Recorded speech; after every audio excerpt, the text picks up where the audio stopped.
മാംസശേഖരവുമായി 2 പേർ പിടിയിൽ. വഴിക്കടവ് സ്വദേശികളായ ജോൺസൺ, മകൻ ജിബിൻ ജോൺസൺ എന്നിവരാണ് വനം വിജിലൻസിന്റെ പിടിയിലായത്. ഇവരിൽ നിന്നും മലമാൻ, കാട്ടുപന്നി, വെള്ളക്കുരങ്ങ് എന്നിവരുടെ 12.5 കിലോ ഇറച്ചിയും ലൈസൻസ് ഇല്ലാത്ത തോക്കും കണ്ടെടുത്തു. ഈ വാർത്തയുടെ വിശദാംശങ്ങളുമായി ശാന്തകുമാർ ചേരുന്നുണ്ട്.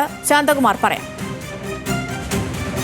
വനം വിജിലൻസ് DFIക്ക് ലഭിച്ച രഹസ്യ വിവരത്തിന്റെ അടിസ്ഥാനത്തിലാണ് ഇവരുടെ വീട്ടിൽ പരിശോധന നടത്തിയത്. പരിശോധനയിലാണ് വീട്ടിനകത്ത് പാകം ചെയ്തതും പാകം ചെയ്യാത്തതുമായ 12.5 കിലോ മാംസശേഖരം കണ്ടെത്തിയത്.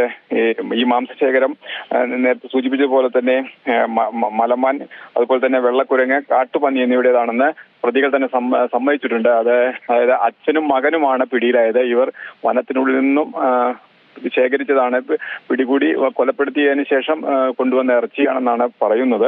ഇവരിൽ നിന്ന് ലൈസൻസ് ഇല്ലാത്ത നാടൻ തോക്കും അതുപോലെ തന്നെ കത്തിയും സേർച്ചയും പാഞ്ഞ് ചെയ്യാൻ ഉപയോഗിച്ച ആയുധങ്ങളും എല്ലാം പിടിച്ചെടുക്കുകയും ചെയ്തിട്ടുണ്ട്. ഇവർക്കെതിരെ വനംവകുപ്പ് ജാമ്യമില്ലാ വകുപ്പ് ചുമത്തി കേസ് രജിസ്റ്റർ ചെയ്തിരിക്കുകയാണ്.